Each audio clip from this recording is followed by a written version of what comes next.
Hi friends, வணக்கம் and welcome to எங்கள் வீட்டு சமையல். நம்ம இன்னைக்கு செட்டிநாடு ஸ்பெஷல் டேங்கர் சட்னி எப்படி செய்யணுன்றது தான் பார்க்க போகிறோம். வாங்க வீடியோக்குள்ளே போகலாம்.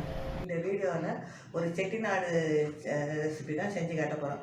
பொதுவாகவே செட்டிநாடு ரெசிபினா எல்லாராலையும் அதனோட சுவையினால் எல்லோரும் விரும்பக்கூடிய ஒரு உணவாக இருக்கும். அந்த வகையில் இன்றைக்கி நாங்கள் இட்லி, தோசை, தயிர் சாதத்துக்கேட்ட ஒரு சைட் டிஷ்ஷாக ஒரு சட்னி ரெசிபி தான் செய்ய போகிறோம். அதாவது கொரடா சட்னி அல்லது டேங்கர் சட்னின்னு இதுக்கு பேர். வாங்க இந்த செட்டிநாடு ஸ்பெஷல் சட்னி எப்படி செய்வோன்னு பார்ப்போம். இதுக்கு சின்ன வெங்காயம் ஒரு 30 எடுத்துக்கணும். அதுக்கப்புறம் பூண்டு பல் ஒரு 6 எடுத்துக்கணும். காஞ்ச மிளகாய் 15 எடுத்து அதை பாதி பாதியாக வெட்டிட்டு உள்ளே இருக்க விதையெல்லாம் எடுத்து வச்சிடணும். கொஞ்சோண்டு கருவேப்பிலை, ஒரு எலுமிச்சம்பழம் அளவுக்கு புளியை ஊற வச்சிடலாம். தேவையான அளவு உப்பு, கொஞ்சோண்டு உளுத்தம்பருப்பு, இதெல்லாம் எடுத்துக்கணும்.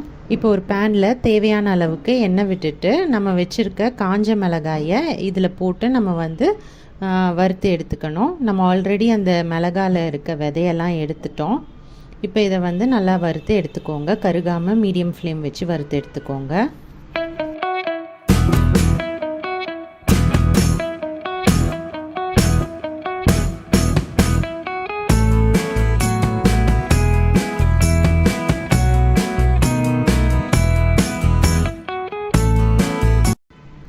இதிலேருந்து ஒரு 10 காஞ்ச மிளகாயை மட்டும் நம்ம மிக்சியில் போட்டு தண்ணி போடாமல் கொரப்பாக அரைச்சி எடுத்து தனியாக வச்சுக்க போகிறோம்.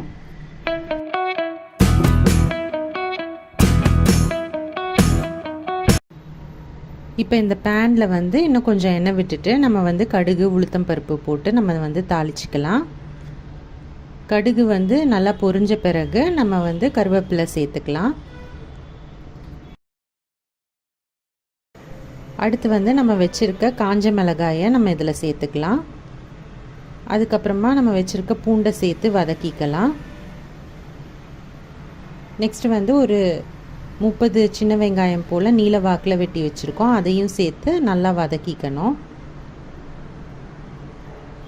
வெங்காயம், பூண்டு ரெண்டுத்தையும் நல்லா வதக்கிக்கணும். அதுக்கு தேவையான அளவு உப்பும் சேர்த்துக்கணும்.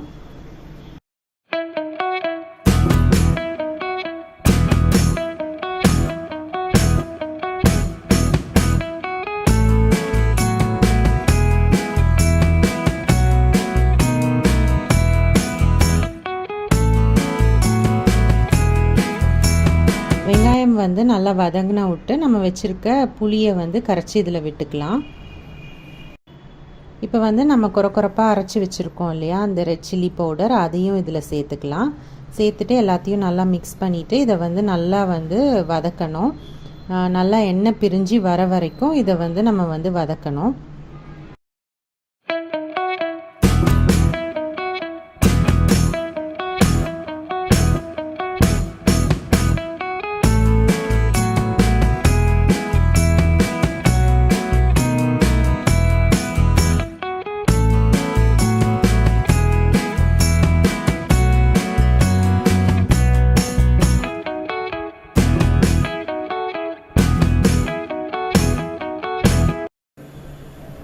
இப்போ பார்த்தீங்கன்னா நல்லா எண்ணெய் பிரிஞ்சு வந்துருச்சு நம்மளோட டேங்கர் சட்னி.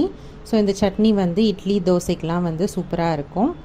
ஸோ இந்த ரெசிபியை நீங்களும் ட்ரை பண்ணிங்கன்னா உங்களோட ஃபீட்பேக்கை எங்களோட ஷேர் பண்ணுங்கள். இந்த வீடியோ உங்களுக்கு பிடிச்சிருந்ததுன்னா லைக் பண்ணுங்கள், ஷேர் பண்ணுங்கள், சப்ஸ்கிரைப் பண்ணுங்கள். மறக்காமல் பெல் பட்டனையும் டேப் பண்ணுங்கள். அப்போ தான் எங்களோட ரெகுலர் அப்டேட்ஸ் உங்களுக்கு சேரும். தேங்க்யூ.